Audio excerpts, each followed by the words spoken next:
고 험해도 사실 내 앞길 가깝고 길이 넓고 편안한 길 걸어가고 싶은데 우리의 삶의 인생에 갈 길은 멀고 길은 험하고 그 길 걸어갈 때 참 어렵고 힘들 때 주님만 찬송하면서 그 길 걸어내시는 믿음의 성도님들 되시기 바랍니다. 그때 주님께서 우리를 위로하시고 우리 곁에서 넉넉히 함께 그 길을 걸어가게 도와주실 것입니다. 이 시간 하나님의 말씀 앞에 선 우리 모두에게 성령 하나님께서 각자에게 살아계신 음성으로 듣게 하여 주실 줄 믿습니다. 우리 본문을 좀 길게 읽었지요. 제가 본문을 읽을 때 본문을 좀 길게 잡습니다. 왜 길게 잡느냐 하면 본문을 듣는 시간이 굉장히 중요하기 때문에 그래요.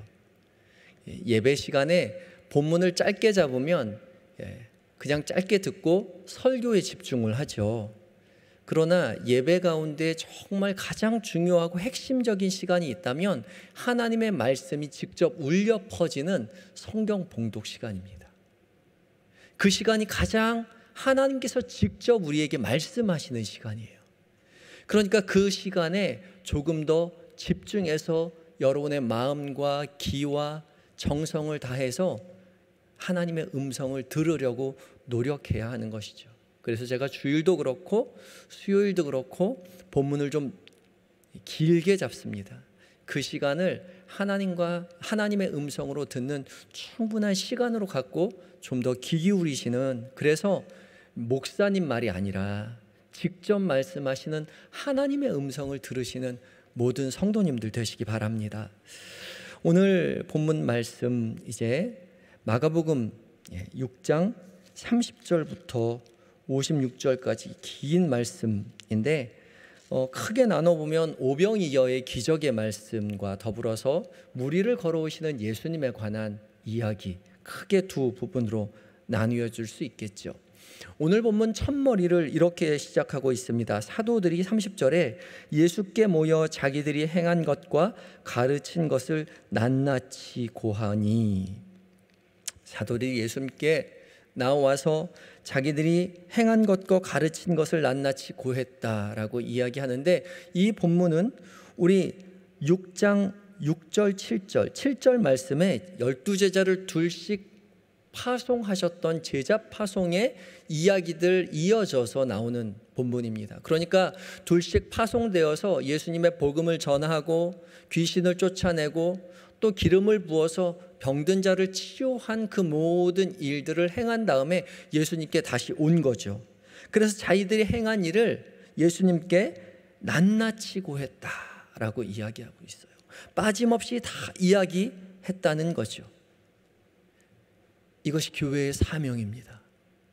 예수님께서 하셨던 그 사역을 제자들이 고스란히 이어받았던 것처럼 제자들이 한 이 사명을 우리도 이어받아서 행해야 하는 것이죠. 복음을 전하고 병자를 고치고, 그리고 또한 가난한 자를 구제하고 귀신을 쫓아내는 그 연약한 사람들 싸매어 주는 사역을 교회가 해야 되는 것이죠. 그것이 교회의 존재 이유입니다. 우리가 모여서 함께 뜨겁게 예배하고 찬양하고 기도하고 같이 교제하고, 그것도 참 중요한 일이지만 건강한 교회는 우리들끼리만 재미있게 은혜롭게 사는 것이 아니라 나가서 우리가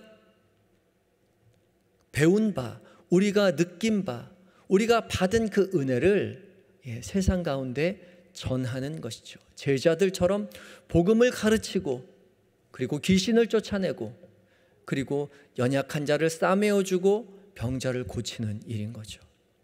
특별히 귀신을 쫓아내고 병자를 고치는 그런 사역들은 당시 귀신 들린 사람과 병 걸린 사람들은 이스라엘 공동체 안으로 들어올 수 없는 사람들이었습니다.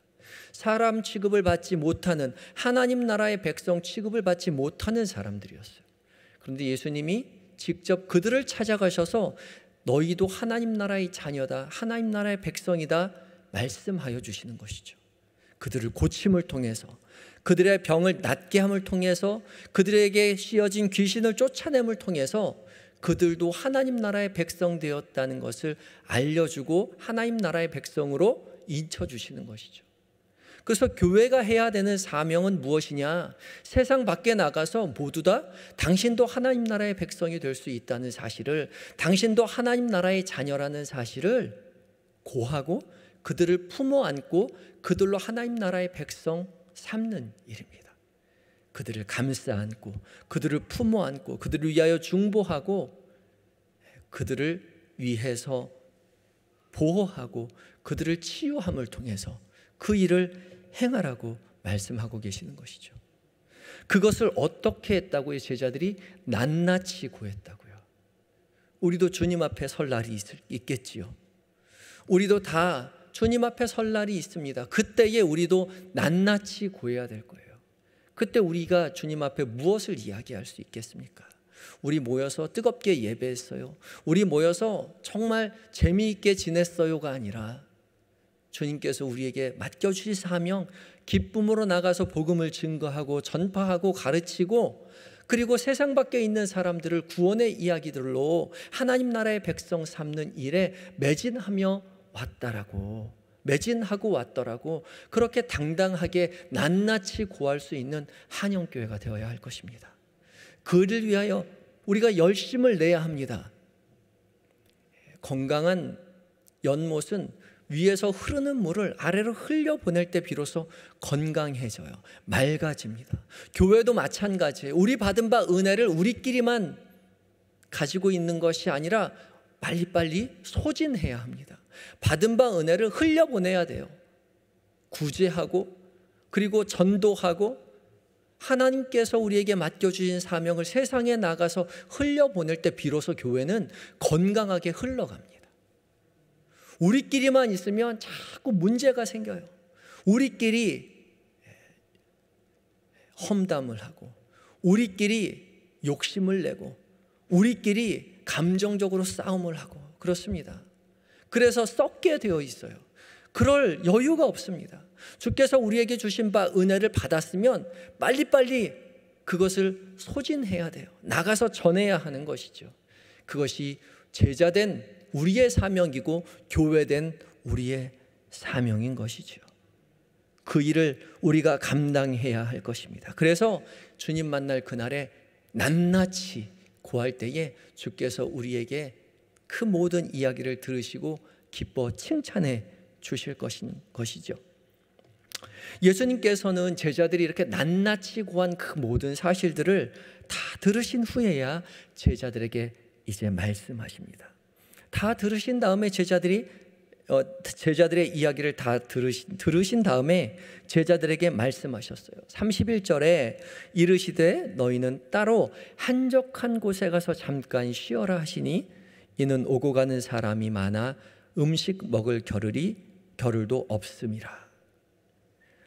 한적한 곳에 가서 쉬어라. 너희 그렇게 열심히 복음을 증거하고 그 열심히 가서 병을 고치고 열심히 그 아픈 사람들을 싸매어 주었으면 피곤할 텐데 이제 한적한 곳에 가서 쉬어라 라고 이야기하는 거죠. 이 한적한 곳이라고 번역된 에레모스는 1차적인 의미는 광야입니다. 광야.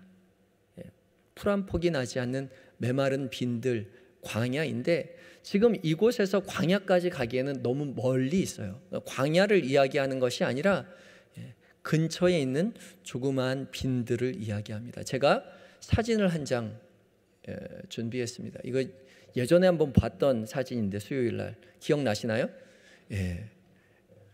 이게 이제 갈릴리 지역을 위에서 찍은 사진입니다.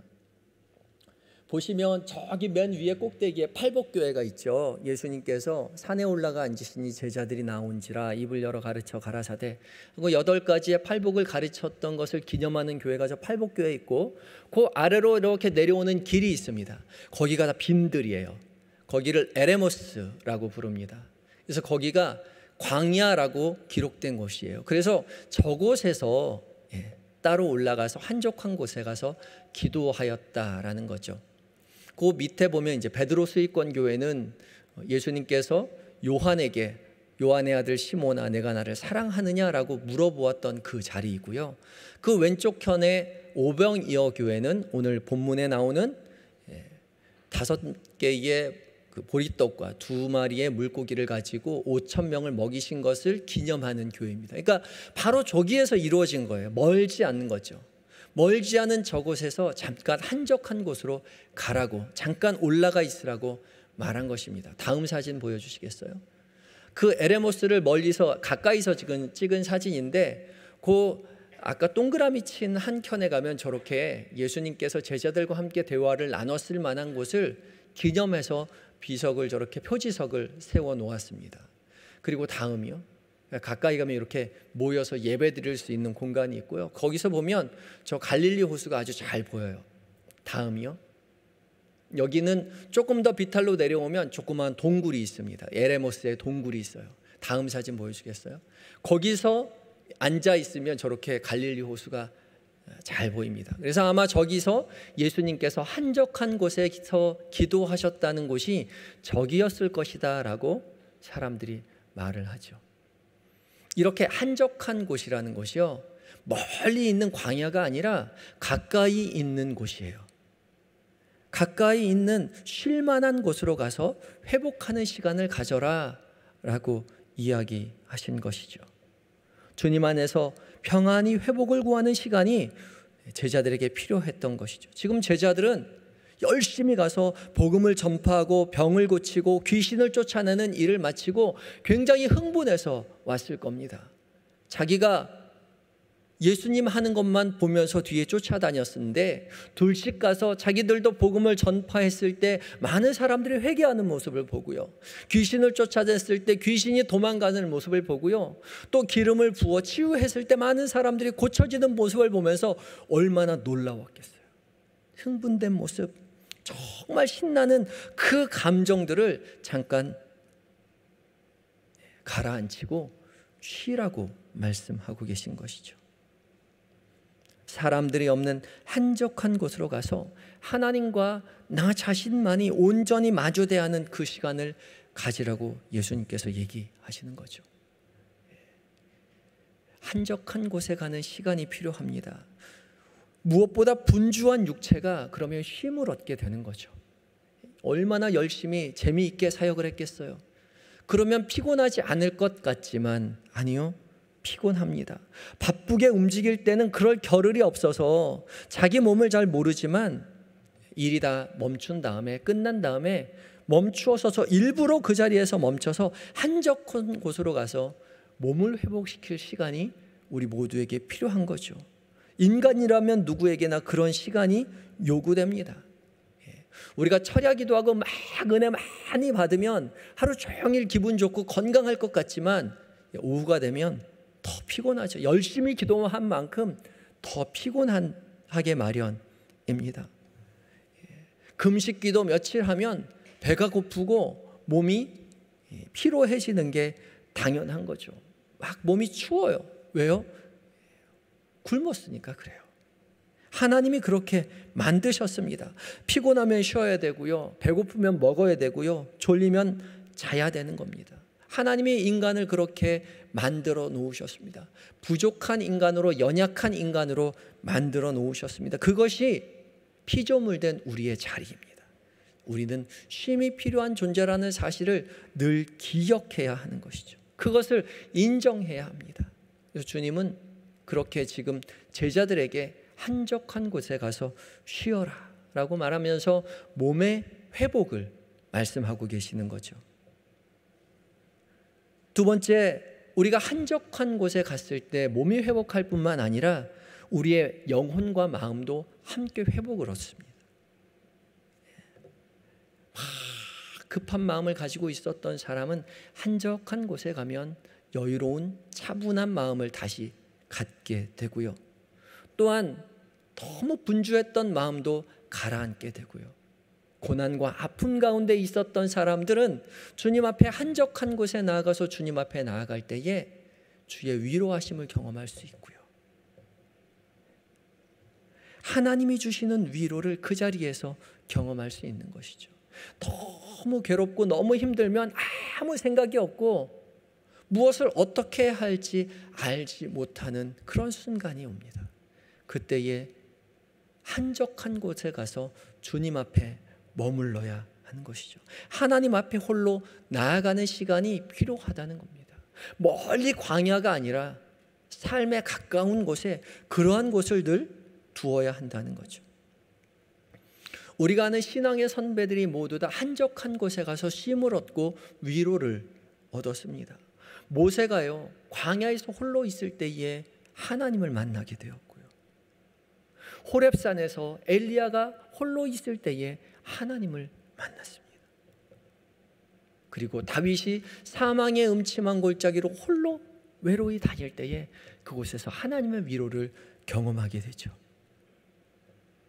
우리는 삶의 자리에서 언제나 홀로 한적한 곳에 가서 하나님을 만나는 그 자리가 우리에게 필요한 것입니다. 우리도 홀로 주님 앞에 서는 연습을 해야 하는 거죠.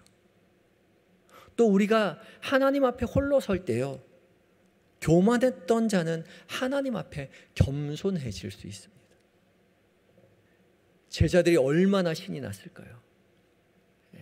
자기가 기도하는데 막 고쳐지고요, 자기가 귀신을 쫓아내는데 다 도망가고요, 자신이 복음을 전하는데 사람들이 막 회개하면서 제자로 삼겠다고 나왔을 때 얼마나 신이 났을까요? 그런데 그렇게 마냥 우쭐하고 있을 그때에 주님이 한적한 곳으로 가서 쉬어라 라고 말씀하시는 거죠. 그때 멈춰서서 하나님 앞에 서라고 말씀하십니다. 내가 기도하니까 되더란 말이지, 내가 가르치니까 회개하더란 말이지. 그것을 막 신나하고 있는 그 자리에 한적한 곳에 가서 하나님 앞에 서라 말씀하세요. 그때에 비로소 이것이 나의 힘이 아니라 하나님의 힘이로구나, 이 모든 것이 하나님의 은혜로구나 깨닫게 된다는 거죠. 내가 능력이 많아서 고쳐진 것이 아니라 하나님께서 함께 하셨기 때문에, 내가 능력이 많은, 말주변이 좋은, 언변이 뛰어난 술사여서 저 사람이 회개한 것이 아니라 하나님께서 저 사람에게 은혜를 주셨기 때문에 저 사람이 회개한 것이로구나 라는 사실을 홀로 하나님 앞에 섰을 때 비로소 깨닫게 된다는 것이죠. 안 그러고 그냥 그 자리, 한적한 자리 없이 그대로 이어간다면 그 엄청난 사역의 결과물들이 자기를 갉아먹게 되는 것이죠. 교만한 사람이 되게 되는 겁니다. 그러나 바로 그때에 주님은 한적한 곳으로 가라고 말씀하고 계시는 거죠. 그 한적한 곳에 하나님 앞에 섰을 때 비로소 내가 가졌던 모든 은혜와 내가 누렸던 모든 하나님으로부터의 복이 진정 나의 것이 아님을 깨닫게 되고 고백하게 되는 것이죠. 그래서 우리는 하나님 앞에 나아가야 합니다. 시간을 정해놓고 가까운 곳에 가서 우리의 삶에 언제나 가까이 있을 수 있는 골방이 있을 수도 있고요, 가까이 근처에 있는 교회가 될 수도 있고요, 또 은혜가 있든 가까이 우리 교회가 있다면 한영교회에 시간을 맞춰서 홀로 와서 온전히 하나님과 대면하는 시간을 가져야 합니다. 산더미 같은 기도 제목 가지고 일일이 하나님 앞에 이것도 해주시고요, 이것도 해주시고요, 이것도 필요하고요, 이것도 필요하고 이것도 필요해요 라고 청구서 보내듯이 쫙 얘기하고, 하나님 나 다 얘기했으니까 하나님께 맡기고 전 갑니다 하고 일어서서 갈 것이 아니라 하나님이 뭐라고 말씀하시든지 들어보아야 합니다. 하나님 말씀하시려고 하면 일어나잖아요. 우린 하나님 말씀하실까 봐 겁나잖아요. 하나님 우리에게 음성 들려달라고 그렇게 간절하게 기도하면서도 혹시나 음성 들려줄까 봐, 하나님 혹시 내가 원하지 않는 명령하실까 봐, 하나님 내 마음에 하나님 원하지 않는 일을 하고 싶은데 하나님 음성 들으면 그것을 강하게 말씀하실까 봐 그 자리에 홀로 나서지 않으려고 하는 그런 어리석음이, 그런 교만이 우리 모두에게 있죠. 그것을 넘어서서 그 자리에 있어야 합니다. 주의 음성 들어야 하는 것이죠. 그때 비로소 우리의 교만이 깨져서 겸손이 되는 것이고, 우리의 낙담이 위로가 되는 것이고 우리의 분주함이 차분함으로 바뀌게 되는 것입니다. 그 한적한 자리를 주님은 우리에게 요구하고 계시는 것이죠. 우리가 하나님 앞에 서는 것은요, 신앙의 옵션이 아니라 필수 과목입니다. 언제나 이 모든 것이 주의 은혜임을 고백하기 위해서, 주께서 나의 인생에 늘 함께 하심을 되돌아보기 위해서 우리는 한적한 곳으로 가야 합니다. 우리는 한적한 곳에서 하나님 앞에 설 때에 참된 쉼을 얻을 수 있고 몸과 영혼이 회복을 얻게 될 것이고, 우리의 교회가 늘 하나님 앞에 선 것을 기억하며 우리 한영교회 모든 성도들은 삶의 자리자리마다 한적한 곳에 가서 주께서 주시는 쉼을 고백하고 그것으로 힘을 얻고 믿음의 길을 넉넉히 걸어가시는 모든 성도님들이 되셨으면 좋겠습니다. 이어지는 32절부터 44절까지 오병이어의 기적을 기록하고 있는데요, 이 오병이어의 기적은 사복음서가 공히 다 기록하고 있는 대표적인 예수님의 기적입니다. 물고기 2마리와 보리떡 5개를 가지고 5,000명을 먹이신, 근데 남자만 5,000명이니까 여자와 어린아이까지 합치면 10,000명이 훨씬 넘는 그런 사람들을 먹이신 정말 사건입니다. 신기한 사건이죠. 근데 이게 신기하고 놀랍기 때문에 사복음서에 다 기록된 것이 아니라 이 안에 아주 중요한 의미를 가지고 있기 때문에 이것을 기록하고 있죠. 빈들에서 오병이어로 먹이신 이 사건은요, 광야에서 하나님께서 만나로 이스라엘 백성들을 먹이신 사건을 연상시키죠. 하나님께서 만나로 이스라엘을 먹이셨던 것처럼 예수님께서도 떡을 가지고 5,000명을 충분히 12광주리를 남기도록, 12는 이스라엘의 대표, 이스라엘 전체를 대표하잖아요. 남기도록 충분히 먹이시는 사실을 오늘 계속해서 기록하고 있죠. 그리고 이 사건은 나가서요, 예수님께서 잡히시기 전날 밤에 제자들과 함께 성만찬을 나누어 주실 때 떡을 가지고 축사하시고 떼어 주셨던 그 모습을 다시 상기시켜 주는 것이죠. 그래서 그 의미가 중요하기도 합니다. 광야에서 만나로 먹이신 하나님, 오병이어로 무리들을 먹이신 예수님, 그리고 자신의 몸을 내어 온 인류를 구원하신 예수님, 그리고 그것을 늘 기억하며 성만찬을 행했던 교회. 그래서 교회는 오병이어의 사건을 늘 중요하게 생각하고 늘 기억하고 있었던 거죠. 예수님은 날이 저물어 갈 때, 35절에 날이 저물어 갈 때 빈들에서 무리들을 가르쳐 주시고 그들에게 먹이라라고 이야기합니다.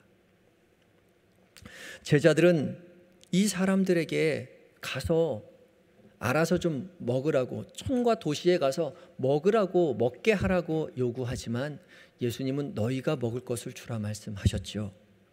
그때에 오늘 본문에 나오지 않고 요한복음에 빌립이 이야기했다라고 이야기했는데 200데나리온의 돈이 들 것이라고 예상합니다. 200데나리온은 데나리온이 일꾼 한 사람의 하루치의 품삯이니까 200 곱하기 10만 원 하면 얼마죠? 2천만 원이에요. 2천만 원. 그러니까 2천만 원 정도 돈이 든다는 거예요. 2천만 원이 어디 있겠으며 그 도시에 2천만 원어치 음식을 구할 곳이 어디 있겠습니까? 그럴 여유가 없죠. 그걸 다 알면서도 예수님은 너희가 먹을 것을 주어라 말씀하시면서 너희에게 무엇이 있느냐 그렇게 물어보시죠. 너희에게 떡 몇 개가 있는지 가서 보라 라고 이야기합니다. 38절에 너희에게 떡 몇 개나 있는지 가서 보라 하시니 알아보고 이르되 떡 5개와 물고기 2마리가 있더이다. 이 정도는 어린아이 하루에 한 끼의 식사 정도밖에 분량되지 받게 되지 못하죠. 이것으로 어떻게 5천 명을 먹일 수 있겠습니까? 그런데도 예수님은 50명씩 100명씩 때를 지어 앉으라 하시고 제자들에게 떼어 나눠 주셨습니다. 그리고 제자들은 그것을 무리에게 떼어 나눠주자 5천 명이 배불리 먹고 12광주리를 남기는 은혜를 경험하게 되었죠.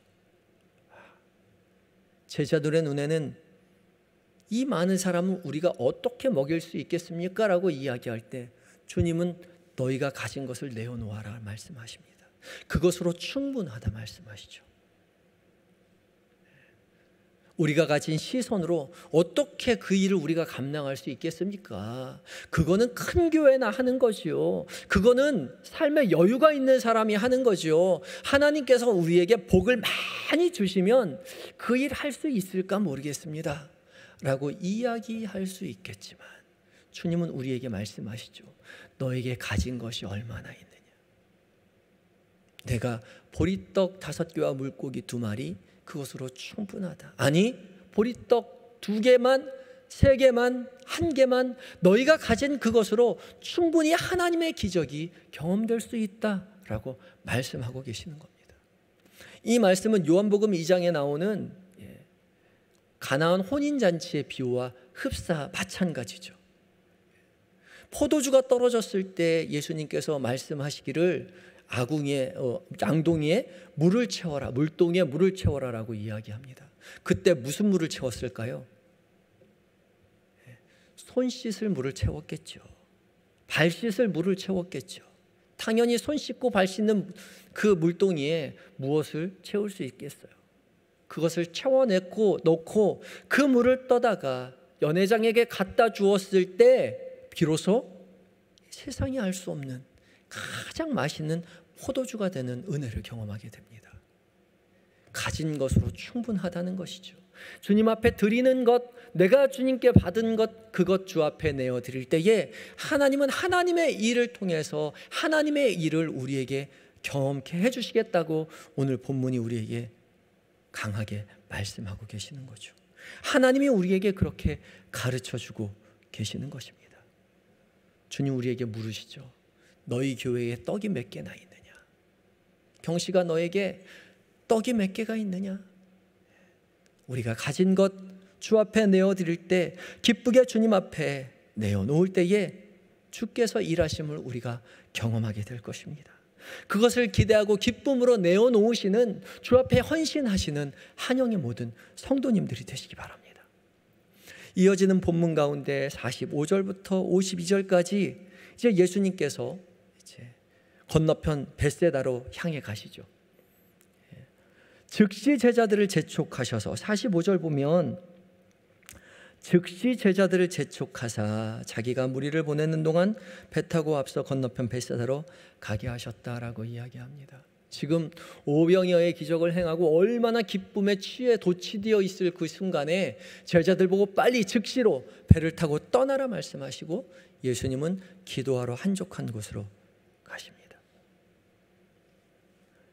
예수님께서 기도하시는 동안 제자들은 이제 배를 타고 갈릴리 바다로 나아가죠. 근데 풍랑이 얼마나 심했는지 노를 젓기가 너무 힘들었다라고 이야기하죠.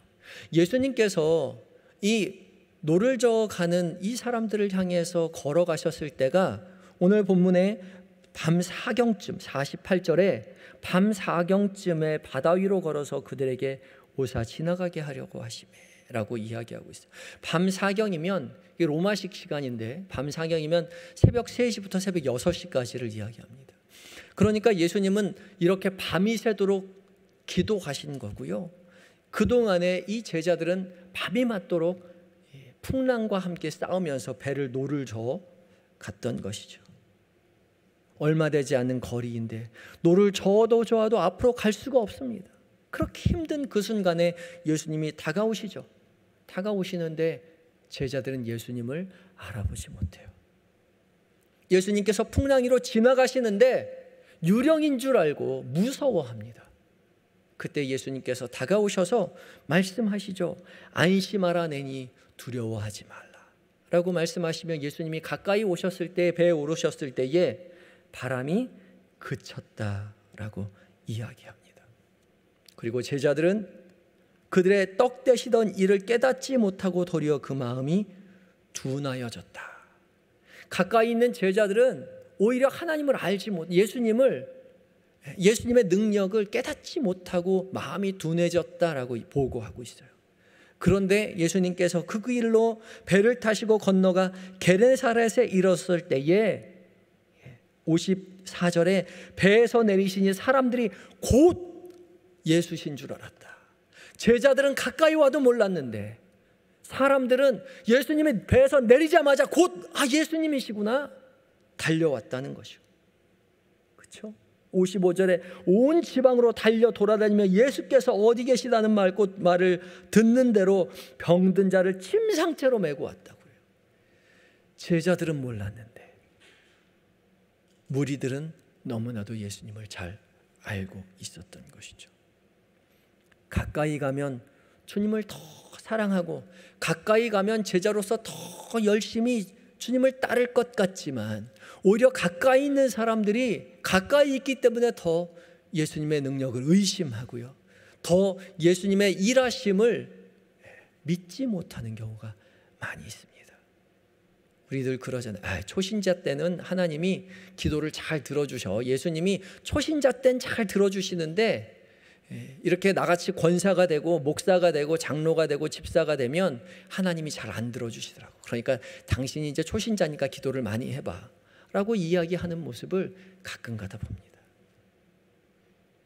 가까이 있기 때문에 우리의 믿음이 완악해지는, 우리의 눈이 어두워지는, 마음이 둔하여지는 그런 삶을 살아갈 수 있다는 사실을 오늘 성경이, 하나님이, 예수님께서 우리에게 경고하고 계시는 것이죠. 복음서는 늘 제자들의 무지에 대해서 이야기합니다.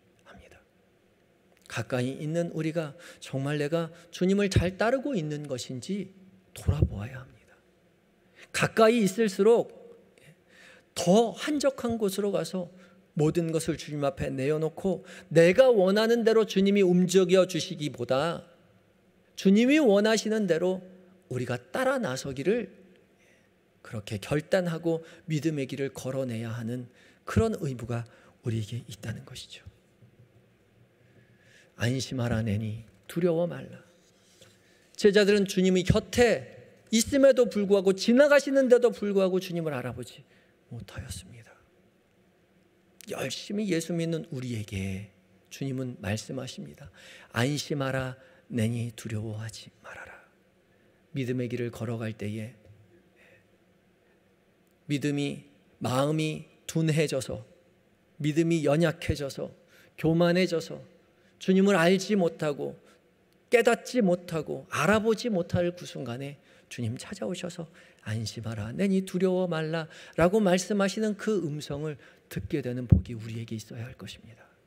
주님 우리에게 늘 말씀하십니다. 내가 너와 함께 할 때에 내가 안전하리라. 내가 너와 함께 할 때에 내가 평안하리라. 주님 우리에게 약속하십니다. 한적한 곳에 나아가 주님의 말씀하시는 음성에 귀 기울이시고 주께서 주시는 평안으로, 주께서 주시는 회복으로 나아가 참된 주의 제자로 살아내시는 한영의 모든 성도님들이 되시기 바랍니다. 다 같이 기도하시겠습니다.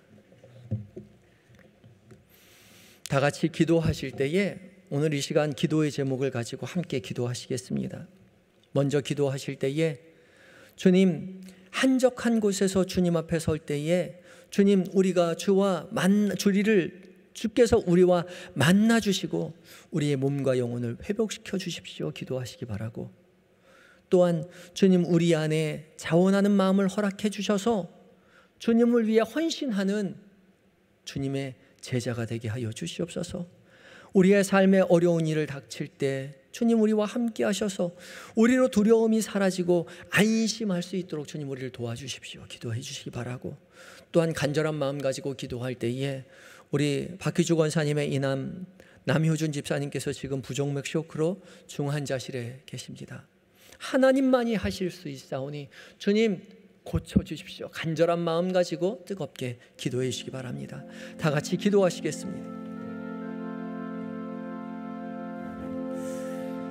사랑과 은혜에 우리 주 여호와 하나님, 우리가 연약하지만 부족하지만 주님 그러하기에 우리에게 주님이 필요하여, 주님 그러하기에 주님 우리를 부르시어 우리를 아버지 나를 따라오라 말씀하여 주시고 우리를 제자 삼아 주시고 우리를 자녀 삼아 주신 줄 믿사오니 주님 우리 연약한 우리로 주님 강하게 말씀하여 주셔서 주의 음성 듣고 믿음의 길을 걸어 날 수 있는 우리 모두가 되게 하여 주시옵소서. 안심하라내니 두려워 말라 말씀하시는 주님의 음성을 아버지 우리 귓가에 울려주실 때에 주의 음성으로 듣는 우리가 되게 하여 주시옵소서. 주님 분주한 삶의 모든 문제를 내려놓고 한적한 곳에 가서 주님 앞에 설 때에 우리와 만나 주시옵시고 우리의 몸과 영혼이 회복되는 은혜를 경험하게 하여 주시옵소서.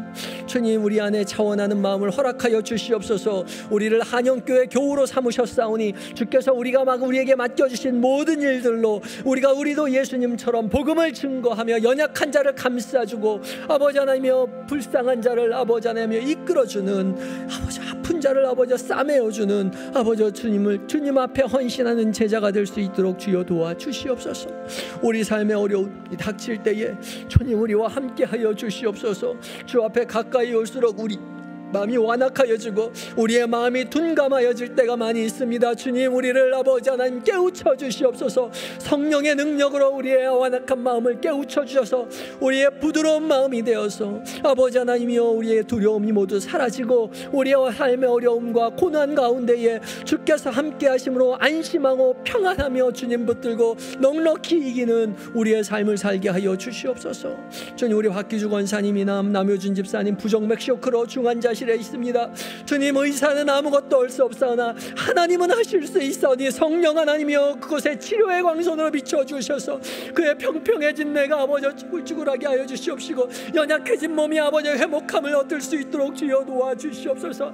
믿는 자가 믿는 자를 위하여 아버지 구할 때에 주께서 응답하시겠다고 약속하셨사오매 주님 강하게 역사하여 주심으로 말미암아 온전히 주님을 아버지 의지하는 믿음의 성도들이 살아계신 하나님의 증거하심을 경험하게 하여 주시옵소서. 우리로 아버지 우리의 입술이 우리의 영혼이 아버지 하나님께서 하셨다고 고백하는 고백이 아버지 우리에게 있게 하여 주시옵소서.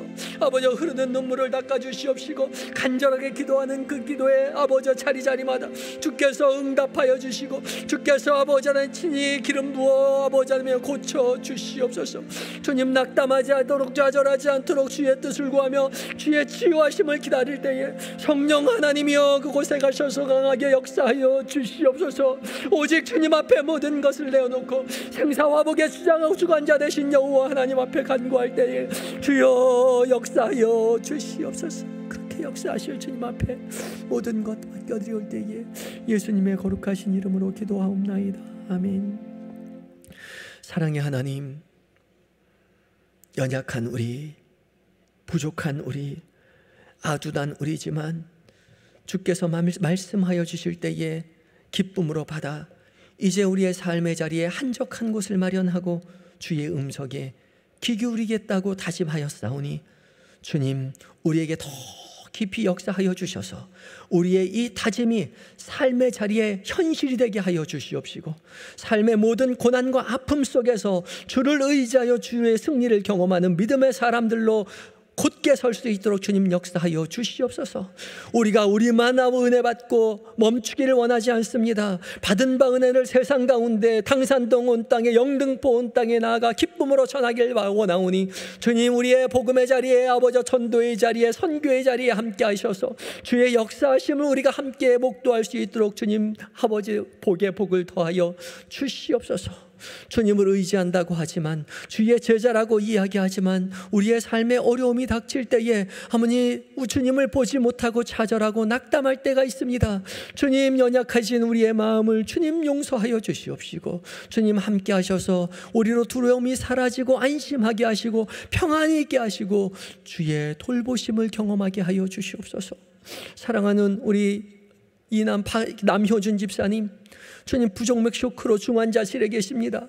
하나님만이 하실 수 있사오니 성령 하나님이여 강한 손으로 아버지 붙잡아 주시옵시고, 성령의 충만한 능력으로 아버지 역사하여 주시옵시고, 치료의 광선으로 비춰주심으로 말미암아 성령 하나님의 능력으로 연약해진 몸이 강함을 얻게 하여 주시옵시고, 아버지 상한 몸이 아버지 온전하여지는 은혜를 경험하게 하여 주시옵소서.